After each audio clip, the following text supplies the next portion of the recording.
And welcome to a yin and yang episode of Who Gives a Hoot? I'm Luke. That's Kyle. We're going to bring some good news. We're going to bring some bad news. But there's news and there's prognosticating. And right now, Union Omaha, as we record this, is on a 4-game winning streak. Not a winning stain, it's a winning streak. Mm-hmm. Been doing pretty well. Kyle, you were there in Colorado for this last game, weren't you? I was, and you may hear it already. But I am feeling a little sick today, so I am going to try and mute myself if I do end up coughing. So apologies in advance. But yes, I was there at Colorado for the game. So did you catch a cold because you weren't wearing a sweater? I don't know. He didn't wear a sweater that night, I don't think. What? But I mean, it was colder than 90 degrees. So, I mean, it was definitely sweater weather. I mean, the sun does go down pretty quickly there compared to here. It was probably dark by definitely by 8:30. All right. So you probably should have brought your sweater, then you wouldn't have gotten sick. Not our prettiest win. No. Questionable whether or not it should have been a win. Yeah, it was hard. It was really hard to see for me because, so first off, just a little bit of a behind the scenes what the stadium was set up as. You had the field on a baseball field. So it is a baseball field there. All right. They have one set of standalone set of bleachers kind of on the left side of midfield. Okay. And those are fine. And then you can see on the broadcast everyone's standing up against the back, which seems closer than they should be, to be honest. Yeah. But then you have the traditional baseball seating around the side, except unlike the nets that we have a chain link fence. So it's a little bit hard to see at certain times from there. Keep those ultras at bay. So, yeah, so I was kind of looking through a chain link fence definitely for the first half. So it was hard to see the penalties. I did not see if it was a handball. I didn't go back and look either, but I didn't see. I will say I'm a little questionable on whether the second penalty was a penalty. Well, if Ayman Zayed is to be believed in his post-game comments, or penalties were both the cause of Dom complaining to the league that there were less calls going our way, and that's the only reason why any penalties were called that day. Well, that we've got 3 penalties in 2 games ever since he said that. I'm just saying, maybe if people spoke up a little bit more, we're willing to take a fine. I don't know. I'm curious if Zayed got fined $500 after those statements, or if it was more. Well, I believe Zayed's quote was, in quoting Dom had said it was the best $500 I've ever spent. Mm-hmm. So, believe it or not, he might have been delusional because he wasn't wearing a sweater. So, going through, he probably had heat stroke that caused him not to wear a sweater, and all sorts of things going on there. But I'd say it's a little surprising with the amount of penalties we've suddenly gotten. I don't necessarily think our guys are above trying to draw one. I think we've had a lot of opportunities earlier in the season where our guys have attempted to draw a penalty and not gotten it. Mm-hmm. So, either way, both penalties given this game were beautifully converted. They were taken very well. So, that being said, though we kind of had been, a bit of a mental lapse after we scored the first one, letting up a goal 2 minutes later. Oh yeah, like that was dumb. Yeah. Like we took it as like, oh well, we got a goal, so we can slack off a bit, and that bit us in the ass. Yeah. It was not the best defending either on that, I will say. Well, ultimately, Northern Colorado answered both our penalties with run of play goals, but we got one back. Got one too. Finally, we did. A single run of play goal that was beautiful. I mean, it was from a free kick, so was it really run of play? I'm gonna call it run of play. Or from a corner, but yeah. It was not lined up beautifully, and it was not an Olympico. We're gonna call it run of play. But it was a very nice header. Very nice header. Yeah. Very good service. I mean, Connor continues to just have very, very good service in. He's at 14 all-time League One assists now, which it's the highest for us. Nothing about it's nothing about Nayat. I like him in that role more than consistently trying to put or being the only servicing option. We've got multiple people who can service in, but him on corners has always been a better option. Dion also good at corners, but like our two veterans being very solid there.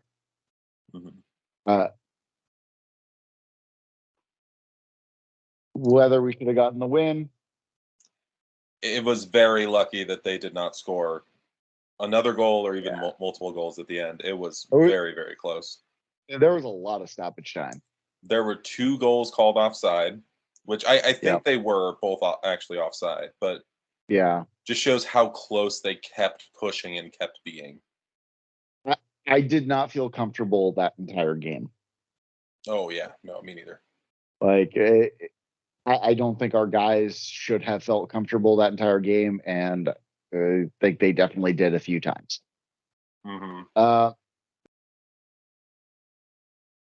We won it. We move on. Yeah, I guess just a couple other quick notes to talk about from the game were that we did have Milan Ese come off with a head injury. So we did have to use an extra sub window. If people were confused why we used 4 sub windows, that's why. So that injury is never good. That's not great. But then we also did see Anderson Holt yet again come on late. He looked all right. He did have some attacks come down his side, but he looked pretty good. And then he pushed the ball forward a little bit too. So looked pretty good. Yeah, I mean, I like to see at least one of our youngsters get a go. Anderson so far has been the only one. Has Sebastian's come on for one? No, Sebastian hasn't even been on the bench, and Yoskar's been on the bench but hasn't gone on. Yeah, like he was the only field player that go on. Yeah. Game. Which maybe considering the injuries, we finally start seeing some of these younger guys more frequently. Maybe Anderson's had a few tests. I'm gonna say, especially against a team like Chattanooga, who we play next, who one of the worst teams in the league. Yeah. No Noe, more than likely. Dos Santos looked a little bit banged up at the end too. We'll see how fit he is. Like it, I didn't hear injuries, but there's some worry just based on the tone I heard at the team talk tonight. It was a very physical game. Like it was Yeah. incredibly physical. And I mean, the guys being home for a stretch here, getting some R&R, maybe not R&R, but at least getting, you know, recuperation, some therapy, like. And it's a home game. Yeah. Home game. It's going to be, if the weather is to be believed, multiple weather services listing the ambient temperature over 100 degrees, which means heat index is probably going to be 115, 120. Well, there is supposed to be a wind. We'll see. Oh, yes. Convection. We'll see. If it's a nice breeze, if it's like 20-mile-per-hour wind, that will make it feel a bit better. Before we jump to that game, let's talk about the other Union Omaha squad who was in action the past couple weeks. Oh, yeah. So the Special Olympics Nebraska team traveled out to Colorado Springs for the USL conference showcase. Yeah, whatever their big like set of meetings is, they have a game that always goes with it. They're summer meetings. Yeah, and they always have a USLC game that goes with it, and now they're also having this Special Olympics game that goes with it. And that was a win against Colorado Springs, or the Switchbacks. Switchbacks team. Again, and based on Josh Todd, who's corporate sales executive for the team. I'm sure he's got a fancier title than that, but he was out tweeting along that, and he's been a huge supporter of getting this off the ground. I mean, they've been incredible. Like, they've let in one goal this year. Colorado scored a goal. That was the only goal that they've let in. I don't remember the exact goal difference, but they've won a bunch. Until Madison, who they played later in the week. Did they let in the goal against Madison? I believe it was a 1-1 game there. Won against Colorado Springs to a well-attended match during the USL showcase, which fantastic. From what I hear, the environment was amazing. Full stadium, like beautiful stadium out there, but full environment for that game. Then went to Madison, which was lackluster coverage.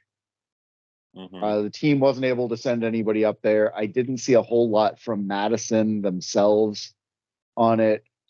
Which is some a little unfortunate. You hope that they would promote it more. I definitely would have hoped that Madison would have promoted it a little bit more.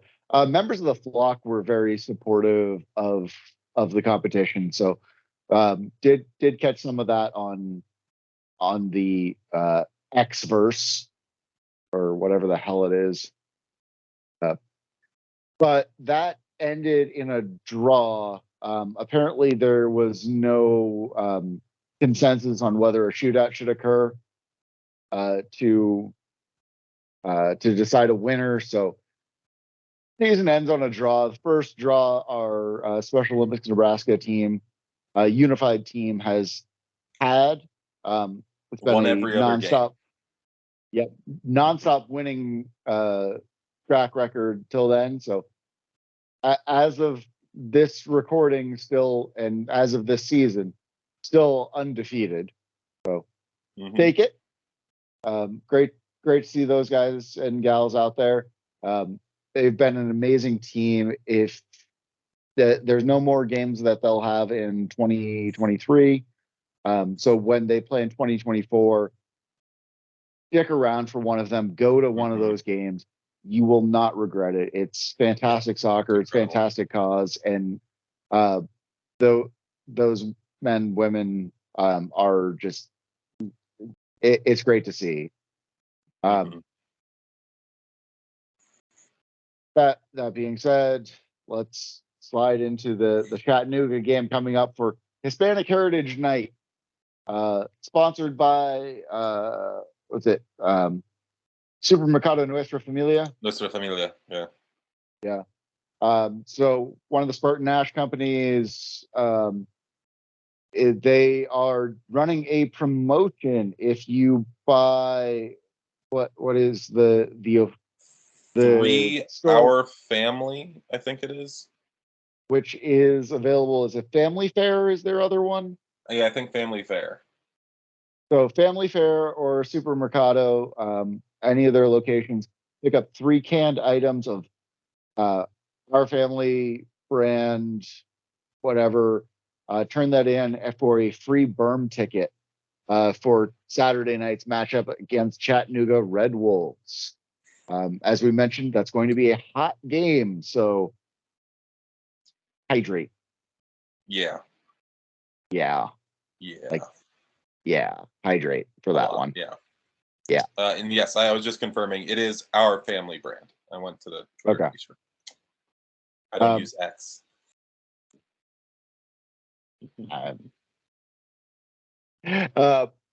Yeah, so coming in, we are second place for now. There are some teams that have games on hand on us. Northern Colorado being one of them. Northern Colorado have 2 games. Madison, we finally passed, though, because they didn't win and we did. We're a point ahead of them. So we're in that upper bunch, which is good, though. And then, Chat being 11th out of 12. We're finally in a comfortable playoff position, but this is feeling a lot like last season. We had that game, got top of the table. Yep. And then it went then downhill.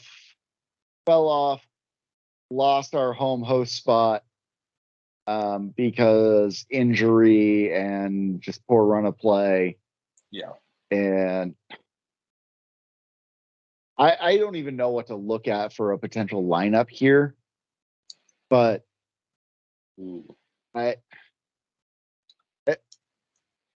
Sheeta will be in goal.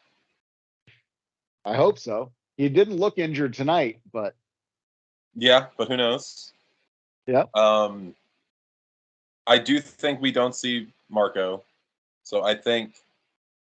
Do you play Anderson? Do you play Shaft? Is even or Stefan Mueller? Is Mueller healthy? I don't know. Like I've heard Eddie is back in full training, so that's an option. He's played defense under Jay. He was more of a right back than a left back. Yeah, but we have the versatility in our center backs for somebody to slide. I don't know. But I think we'll probably see our center back duo unless something's happened there. I think we'll probably see that. Yeah. I think we'll probably see Dion on the right back spot, just so that if it is Shaft in the left back, it at least frees Shaft up to be there. Honestly, would really like to see that Dion and Shaft on opposing wings, because if you're going to force defense on one side, you're getting burned on the other. It stretches. Shaft did come in as a winger against Northern Colorado. He came on as a winger, and then once Milanese got hurt, he's the one who dropped back in a left back. So it's definitely possible. He's played left back before for us. A bunch, yeah. When we weren't quite, when Marco was still kind of getting into things, and Mueller had been hurt, he played a bit then. So, Lexi, Luca, Dion, Shaft. I think that's our back line. Midfield's going to be a little interesting. Yeah. We might see double Joes. Double Joes would be good. Though Gallardo might actually play up top. We'll see. Sometimes. Yeah.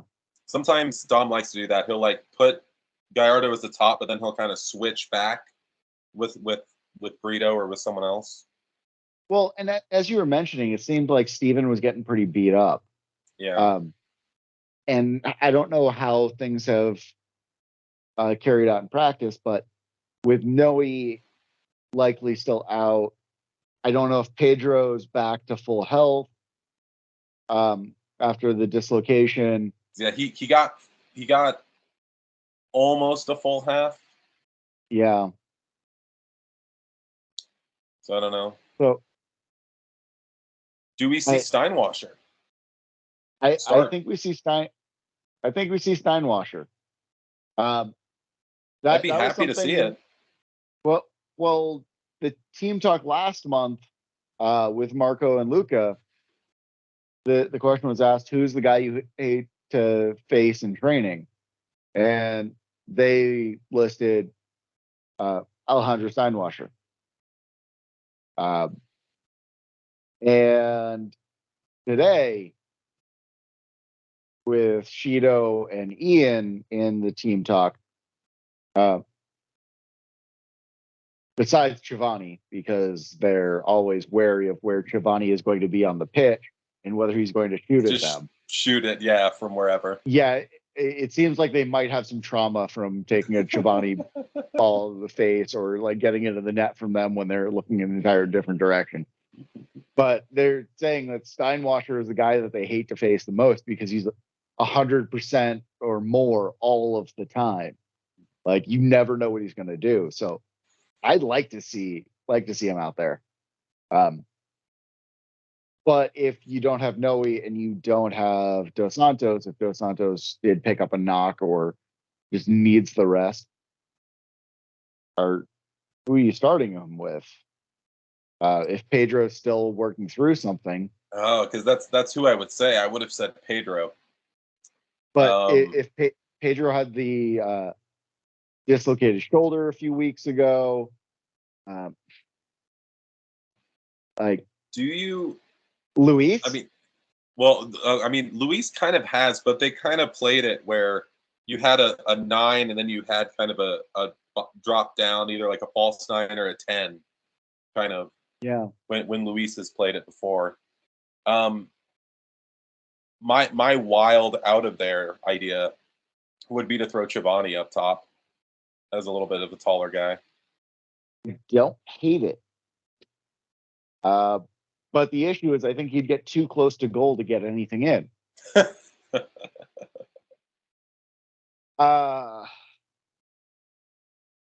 So I think you'd have to start Gallardo up top. So Gallardo and Steinwasser up top. Joe, Connor, JP in the midfield. Probably Luis as well. I'd almost say throw Giovanni in there. Oh, I can see Giovanni too. I like Luis for a half. Yeah. He's got a great half in it. Well, and that's also where I like Giovanni. Giovanni's got a great half in it. But I don't know if it's better in the first half or the second. Like Luis, I'd rather like get him started in the game and get that first half. But if Giovanni can deliver something quick and then come off at half for Luis, I wouldn't hate to see that. Yeah, that wouldn't be terrible either. So I think it is going to be interesting. There's a lot of flux here that worries me going against a team that has not been in great form like Chattanooga, because guys who are not used to playing in the positions they're going to be playing in, that's something that can be exploited. However, I think our guys have finally hit that equilibrium point, really, where they're comfortable with each other. Doesn't matter where they're at. Like they can play where they can play, and like they know how to communicate. They know who they're dealing with, and there's a solid cohesion with everything. Mm-hmm.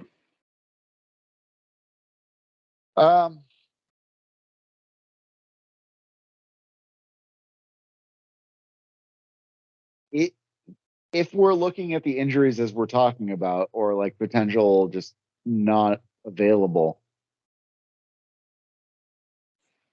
what do you think subs are? I mean, this is a game where, again, I think if Shaft doesn't start for some reason, he's getting in. Yeah. And I think similar with Shivani, Luis, however that goes, I think they're getting in. I think Dolabella, if he doesn't start, he's going to get at least try and get him a half or so. Mm. I'd love to see Yoskar, but I think it's going to depend how we're doing. I could see How either we're doing Yoskar, or who's injured. yeah, I could see Yoskar or Anderson or both, depending. Yeah. If Shaft doesn't start, I see Anderson starting. Mm-hmm. Just based on who's out there. I could see Eddie coming on in the second half. Mm-hmm. Because Eddie was in great form prior to his injury. The dude is hungry. Like he Mm-hmm. wants to prove himself. He wants to prove that he belongs on this team, and I think he was doing just that until his injury. Mm-hmm. So I could see Eddie. I could see Anderson. I'd love to see Yoskar. I'm with you. I'm not. It depends, I think, entirely on how the game is going and what injuries, what positions are short. There's a lot of what ifs going into this, which make me worried about the 3 points we could pull. Yeah, I almost still feel decent on form alone. That even if we changed up a little bit against a team like Chattanooga, Yeah. I still think we might have enough. It does make me worried if we're still kind of feeling those impacts of injuries the next week at Greenville. That I'm a bit more worried about. So we'll see. I don't want to look ahead to that. I don't want to think about that just yet. For the sake of just not thinking ahead, let's do some score predictions.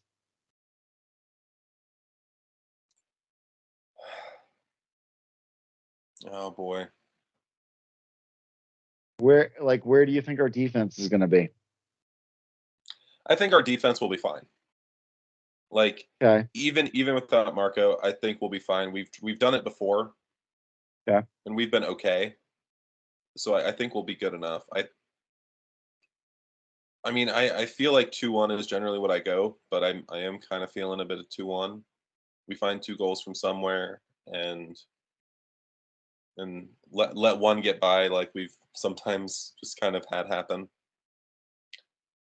I do How think many we from might set see pieces?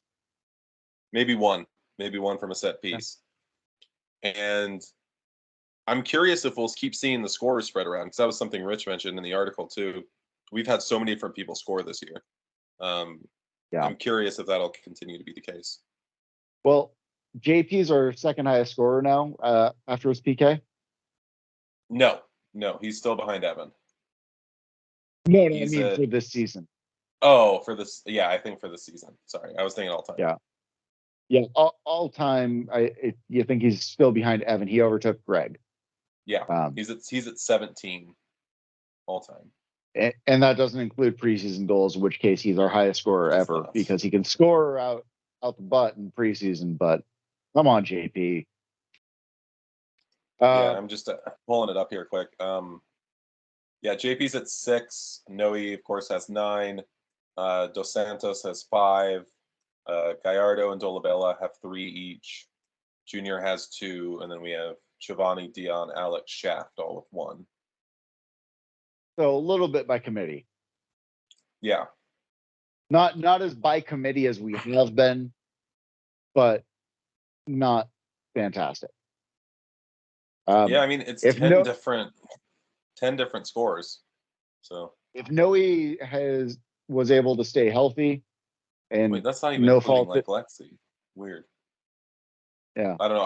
I'm on the League One site, but I don't know if it's. Well, did including Lexus get everyone. called own goal? No, it's given Alexi down here. Is for some reason they weren't. So let's count here. 1, 2, 3, 4, 5, 6, 7, 8, 9, 10, 11, 12, 13 people have scored goals then. If And none of them we're going by goalkeepers. this. Uh, Yeah. if Noe had stayed healthy, I think he would be in serious contention Oh, I for mean, Golden Boot. he'd be at very least in double digits. Yeah. Unfortunate. It's nothing within his control on it, but hope he gets back healthy because he's our most dangerous guy on the ball.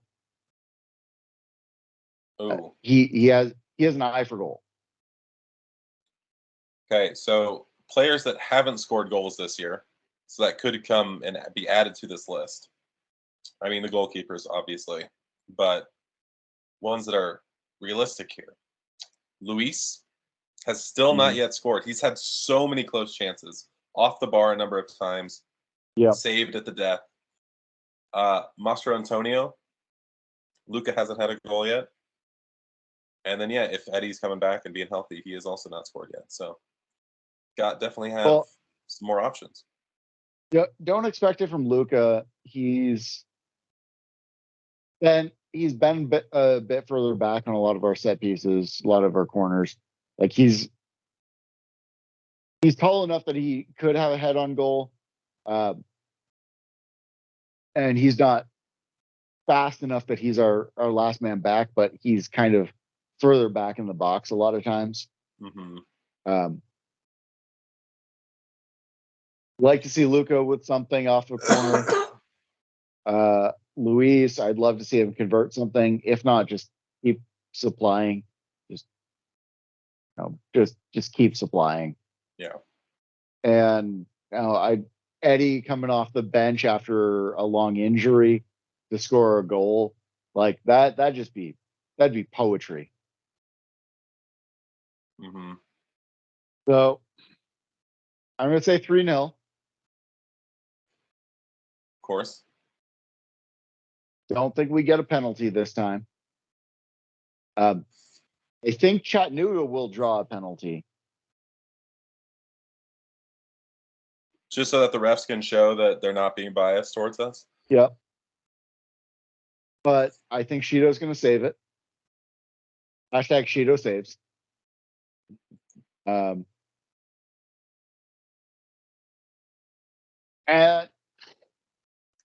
you know what? I'm really feeling like Steinwash is going to start. I see a brace.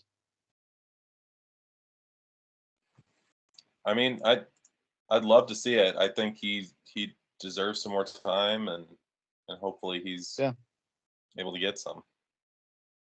Steinwash or brace is what I'm calling this game.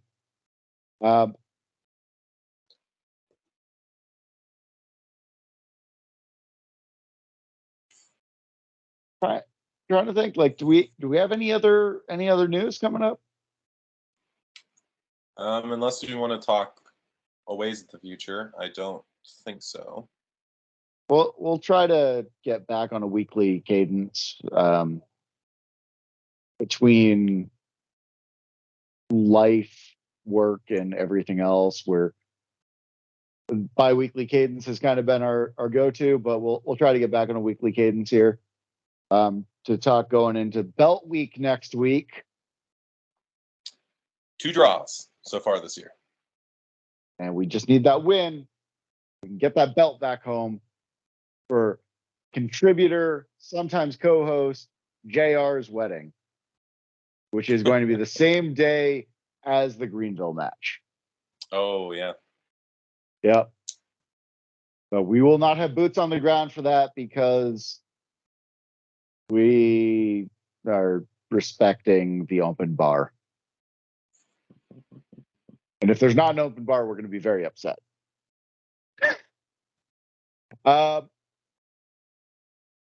The Nebraska State Soccer collaboration with Union Omaha series I believe that's winding up. They've got teams that should be coming up here in the near future, as well as the foot volley tournament that the team will be running. Great opportunities to interact with players, coaches, and staff. Keep an eye on team media for that, because that's a great opportunity. Team is doing a lot of fun things with social media, as well as events just out in the community. Oh, Great ways to get involved. one thing we maybe should mention, just from I know it was a big deal for the team. They wore orange armbands the last match Yes. in memory of a Lexington player who was killed in a car crash. Yes. And And that's what Pedro was pointing at when he scored as well. and there is a GoFundMe out there, because car crash, the young player for on Lexington soccer was unfortunately killed in the accident, but other members in the vehicle were put into hospital. There is a GoFundMe to out there. I believe the team has it linked. If not, no, check out Facebook, I believe, is where I saw it. Get out there, donate if you can. Great cause to really support the local soccer community, and just help a family. Loss. Help a family in need. It's never great to lose anyone, but it's always better to know how many people really care in this community. And so if you can, please donate to that. We'll try to link it on our social medias as we find it, and once this releases. Sorry, I remembered that and wanted to make sure that we brought that up. But. No, that's one of those things where I'm glad you did, because we're definitely going to get that link out there and try to support how you can, and make sure you stay involved with your local soccer teams, local soccer communities, because they really are throughout Nebraska, Iowa, and the entire Buo Nation. Great people everywhere. So stay plugged in. Yep. That being said, one last question for you, Kyle. Who gives a hoot? We do.